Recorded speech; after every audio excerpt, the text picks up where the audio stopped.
بسم اللہ الرحمن الرحیم۔ ایسی پریشانی جس سے نکلنا ناممکن ہو۔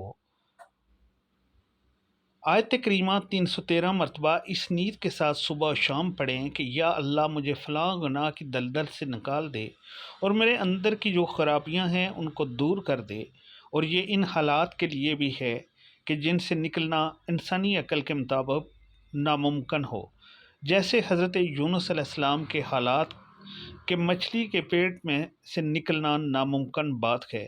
آج ایسے حالات میں اگر کوئی ہو تو اس کے لیے یہ بھی خوشخبری موجود ہے، یعنی کسی مشکل مسئلے سے نکلنے کے لیے یہ لاجواب عمل ہے، مگر یقین شرط ہے۔